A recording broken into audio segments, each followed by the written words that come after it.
Okidagi.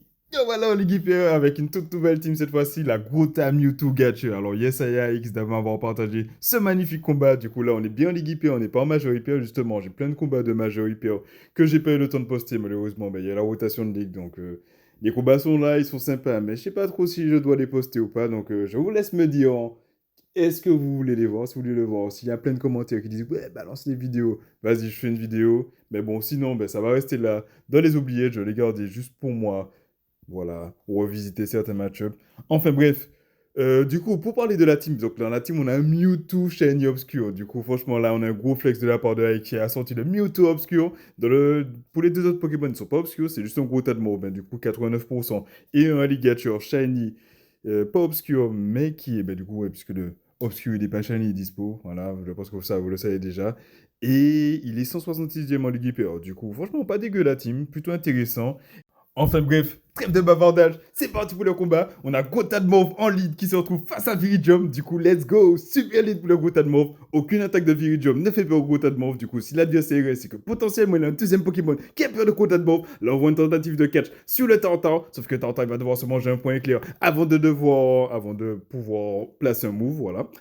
Le point éclair du coup qui va faire tomber le premier bouclier d'adversaire. Est-ce qu'on va avoir une tentative de catch de la part de AX et let's go. Encore une fois, le catch il passe. Il catch le vent glace sur le alligator avec son type O. Il résiste à la glace. Du coup, là, il est plutôt bien. Là, l'idée du coup, c'est d'overform un maximum. Potentiellement, il va encore une fois tenter de jouer le CMP. Let's go. Il joue le CMP face au vent glace du Tartare. Le hydroblast qui va faire des dégâts plutôt respectables. Malheureusement, le alligator il est pas obscur. Du coup, il tape pas super fort. En plus de ça, s'il a des IV PVP, il n'a pas une grosse stat d'attaque. Du coup, ben là, il choisit de mettre son bouclier. Alors, toutes les attaques étaient résistées, mais là, j'ai quand même choisi de mettre son bouclier. Ça fait plaisir. Du coup, là, on voit le alligator qui continue overform. Encore une fois, Ice qui joue le CMP face au Tartar. Le alligator qui va faire des dégâts plutôt respectables, malheureusement. Je pense que ça va pas faire le chaos.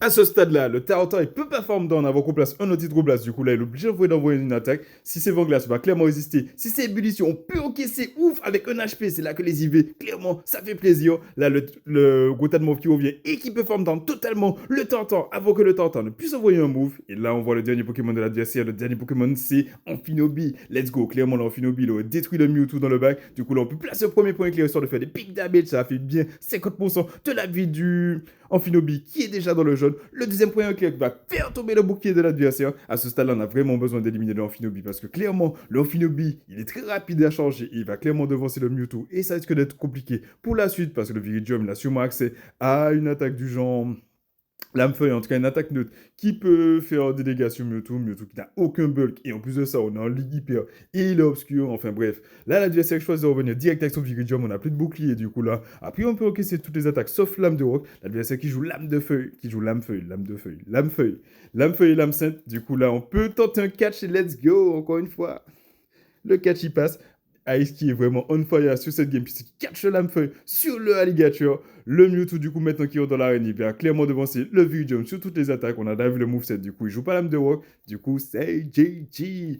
Gros big up à X, franchement, ce premier combat incroyable. Alors, j'ai pas été concentré à tous les moments, mais il était plutôt sympa à commenter. Du coup, là, n'hésitez pas à lâcher un petit j'aime, vous savez déjà, un petit commentaire sur me demander votre avis sur le combat. Et du coup, c'est parti pour le combat suivant. On a Grotadmov qui se retrouve face à Flambuzor. Franchement, super lead pour le Flambuzor. Enfin, super lead pour le Grotadmov, parce que le Grotadmov, il peut devancer le Flambuzor. Le point clair, ça fait pas le chaos. Donc, potentiellement, le Flambuzor peut être tenté de pas mettre son bouclier, sauf que s'il met pas son bouclier, on pourra peut-être le form down. Choisis de mettre son bouclier, même si c'est pas stabé. Du coup, là, sur une tentative de catch, non, avec il ne tente pas le catch. Il met pas son bouclier, ce que je comprends totalement, puisque a priori, à part passe aucune attaque ne fait le chaos. L'adversaire, du coup, qui fait Nitro Charge et qui laisse AX placer un deuxième point éclair, potentiellement il arrive à double shield son flambuzard et let's go, il double shield son flambuzard. Du coup, là, on voit le alligator qui rentre dans l'arène. Le alligator qui peut encaisser a priori toutes les attaques, même vol, mais choisit de mettre son bouclier pour préserver un peu de vie. Et là, l'adversaire choisit d'envoyer Shadow Florizard. Ok, le alligator peut perdre le CMP face à Florizard. Du coup, je comprends totalement le choix d'envoyer le laser glace avant que le Florizard ne puisse placer le VG attaque. Le laser glace qui fait des big damage. Et là, le Florizard qui peut placer son VG attaque, sauf que là, ouh, il choisit de pas mettre son shield. J'aurais pensé qu'il aurait mis son shield, sauf que non. Il a un autre plan. Il va envoyer Mewtwo et farm down le Florizard. Let's go. Le Mewtwo qui farm down le Florizard. L'adversaire qui réfléchit et qui envoie quota de morph d'Alola. Ah là là, rien de pire. Du coup, en toute sincérité, Mewtwo, il peut battre tous les Pokémon, mais Grootadmorph d'Alola, avec son type ténèbres, franchement, c'est chaud. Surtout vu le moveset de Mewtwo, il a frappe si ballon. Le ballon qui va partir, qui va faire des dégâts, j'ai envie de dire, plutôt respectables. Là, il n'y a plus de bouclier, du coup, ça va être compliqué. Cette fin de game, je sais pas si. Oh, ça fait même pas 50% des dégâts. Je sais pas trop comment il peut tenter. Il a tenté le catch, sauf que l'adversaire a gardé son énergie. Il a overform d'une attaque rapide, et du coup, là, maintenant, eh ben, il va placer un move. N'importe quel move à ce stade-là fait le KO. Il choisit de faire Vibro Obscur. La question c'est est-ce que AX peut devancer le Grootadmorph? AX qui fait 3 attaques rapides et non pas 4. Là, clairement, il fallait être optimal. Je pense qu'il a voulu jouer un CMP, sauf que l'adversaire a fait une attaque rapide supplémentaire. Du coup, là, ben, il a son attaque déchargée. Et je pense que si AX avait fait 4 attaques rapides juste avant et pas 3, il y avait moyen que, en vrai, avec les dégâts de coup psycho, ça fasse le KO. Mais bon. On ne saura jamais, le combat a été ce qu'il a été. GGAX, franchement, très fun. Et c'est parti pour le combat suivant. On a Grootadmorph qui sort face à Giratina. Let's go. En vrai, le lead, il est plutôt neutre, puisqu'on peut faire des dégâts respectables avec Vibro Obscur, là où Giratina résiste avec son type spectre à l'attaque rapide qui est direct toxique, qui est une attaque poison. Le Giratina qui place Draco Griff et qui choisit de tenter le catch sur Lagron. Ok, là on switch direct pour Alligator. Alligator qui devance le Lagron parce que le Lagron, ben, il ne peut pas faire des dégâts avec Hydroblast. Il est obligé de charger pour le CS. Du coup là, le fait de l'avoir devancé fait que le décalage d'un tour de switch a été annulé. Du coup là, le Alligator, il est aligné avec le Lagron. L'adversaire qui a envoyé le 6 direct pour faire des gros dégâts sur le Alligator. Le Alligator qui va overform. Là, il a choisi de jouer le CMP. Le CMP qui est gagné par Alligator face à Lagron. Ça fait super plaisir. Le Hydroblast qui fait tomber le bouclier adverse. Moment de réflexion pour AX. Est-ce qu'il va choisir de mettre son bouclier? Yes, il choisit de mettre son bouclier. Il sait qu'il gagne le CMP face au Lagron. Du coup, là, ce qu'il peut faire, c'est encore une fois overform. Balancer le Hydroblast en CMP. L'adversaire qui ne tente pas un catch et du coup qui, encore une fois, joue le CMP face au Alligator. Alors, normalement, je pense que Lagron devance le Alligator après, parce que Lagron, c'est 5 puis 4, là où le Alligator, c'est 5-5. Du coup, là, le Lagron, potentiellement, il a apporté de forme down beaucoup psycho. Du coup, je comprends totalement le choix de Alex de ne pas mettre son bouclier. Là, est-ce que le Mewtwo peut forme dans le Lagron? Malheureusement, là, le Lagron, il a besoin de faire 4 attaques rapides et pas 5. Du coup, là, le Mewtwo, il est obligé de claquer son bouclier. Mais bon, c'est pas grave parce qu'il a fait 4 attaques rapides. Et du coup, là, il va faire. En fait, il a fait 5 attaques rapides. Et là, maintenant, il passe à 6. Donc, du coup, il est en avance au niveau de l'énergie. L'adversaire qui choisit d'envoyer Alligator qui tente catch. Sauf que non, mon gars, là, tu vas pas catch. Tu vas pas catch de frappe si tu vas juste manger un gros ballon de la part de Mewtwo Obscure. Shiny, le ballon qui fait pas le KO, du coup, là, on voit une tentative de catch et let's go. Encore une fois, le catch il passe. Le Ice qui catch le Grootadmorph, enfin qui catch le Grootadmorph, qui catch le Draco Griff sur le Grootadmorph. Est-ce que le Grootadmorph peut forme dans le Giratina? Let's go, le Giratina qui se fait forme dans pour le Grootadmorph. Le Alligator qui revient. N'oubliez pas, le Mewtwo Shiny, il a une attaque de chargée. Enfin bref, le point clear qui fait des big damage. Le Grootadmorph qui a son deuxième point clear de Banking Loaded. Donc même si le Mewtwo là, il a pu finir la game, là clairement le Grootadmorph il est arrivé, il a dit vas-y Mewtwo, c'est bon, je gère, t'inquiète. Sauf que non, le point clair, ça fait pas le KO. Du coup, ben, Mewtwo, il va devoir finir la game. En tout cas, gros big up à X. Franchement, ce combat-là, énorme. En plus de ça, c'était du CMP. Non, non, c'était pas du CMP. C'est juste qu'il était un HP. Du coup, il a envoyé son attaque. Enfin, bref, le Mewtwo Obscure qui revient, qui balance ce frappe qui est un de charge totalement. Dans tous les cas, le Alligator, il était un HP. Et c'est JJ. Du coup, un gros big up à X. 3 combats, c'est franchement dommage parce que le combat face au Flambuzan en ligne, il y avait moyen de le gagner. S'il avait été optimal sur le timing à la fin, ou bien s'il avait gardé le bouclier pour le Alligator. Enfin bref, c'est parti pour le combat suivant. Face à Salamwesh 22. Wesh, Salamwesh. Ok.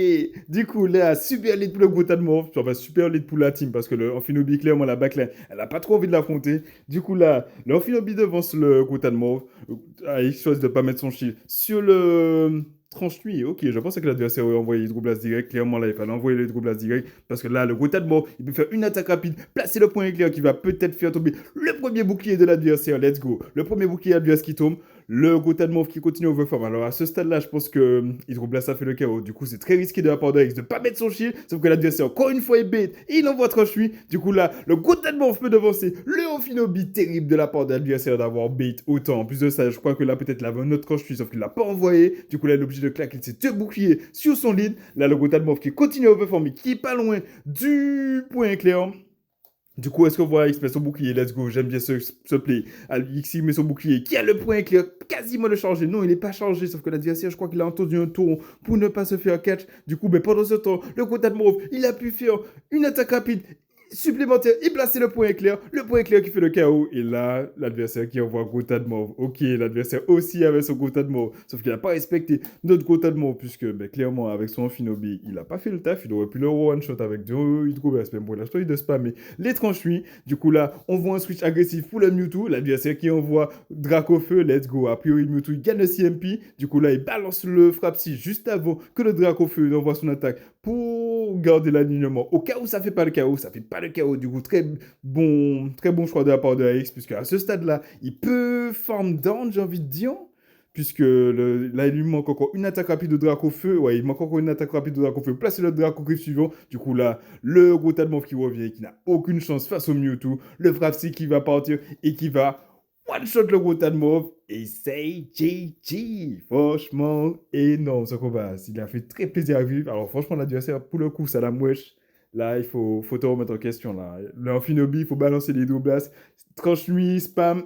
Non, non, surtout face à Gotha de Morph. Enfin bref, là, on a Lagron qui se retrouve en lead face à notre Gotha de Morph. Enfin, face au Gotha de Morph. 2x, terrible lead pour le Gotha de Morph. Du coup, on voit un C-Free direct pour le Alligator. En vrai, il n'y a aucun Pokémon là dans la team qui peut gérer le Lagron à part le Alligator. Sauf que là, l'adversaire, encore une fois, il l'overform pour pouvoir changer pour le CS. Du coup, là, le Alligator peut le devancer. Du coup, place faire, enfin, mettre en place l'alignement. Le premier bouclier de l'adversaire qui tombe. Du coup, ça fait super plaisir. À ce stade-là, l'adversaire, il peut balancer un seize. Est-ce qu'on voit AX mettre son bouclier? Non, là, AX ne met pas son bouclier. Le seize, ça fait des gros dégâts. Sauf que l'adversaire, il choisit de bait. Encore une fois, on a un adversaire qui bait. Du coup, là, il y a AX qui overform, qui balance le Hydroblast juste avant que. Alors, je pense que c'était. Je pensais qu'il aurait joué le CMP, sauf que non, apparemment, Lagron a pu faire une attaque rapide supplémentaire. Enfin bref, le Hydroblast qui fait tomber le deuxième bouclier de l'adversaire. Alors à ce stade-là, encore une fois, le 6 va faire le chaos, sauf que, encore une fois, il ne met pas son bouclier. L'adversaire qui bête une seconde fois. Mais non, mais pourquoi il fait ça? Non, là, clairement, là, c'est. Il a masturbé, comme dirait Jamie Finn. Enfin, bref, là, je vois X déployer son bouclier sur le Hydroblast suivant. Il a totalement raison. Du coup, là, je pense qu'il va overform, peut-être faire 4 attaques rapides, donc il choisit de faire 3. On sait jamais, peut-être que ce lagon-là, c'est un lagon qui a une grosse stat d'attaque. Je ne connais pas du tout qui gagne le CMP. Normalement, c'est Alligator, mais bon, si le lagon il a 15 en attaque, sachant que le Alligator a 0 en défense, je sais pas. Enfin bref, le Hydroblast qui fait des big damage, malheureusement, ça fait pas le KO sur le lagon. Du coup, le lagon peut placer le Hydroblast. Et là, à ce stade-là, clairement, le Lagron, il a porté de farm down pour le Mewtwo. Du coup, le Mewtwo qui rentre dans l'arène, qui farm down totalement le Lagron. Du coup, là, on a vu que le Lagron adverse, on ne sait pas du tout c'est quoi ses Pokémon suivants. Et là, le adversaire envoie Dragmara. Ok, potentiellement, il va tenter un catch. Sauf que là, AX choisit de jouer le CMP puisqu'il envoie le Frapsy après avoir fait 5 attaques rapides. L'adversaire qui n'a pas changé pour un laser météo, qui envoie un balle météo. Le Frapsy qui fait des big damage, malheureusement, ça fait pas le KO. Du coup, là, AX n'a pas le choix, il est obligé de mettre son bouclier.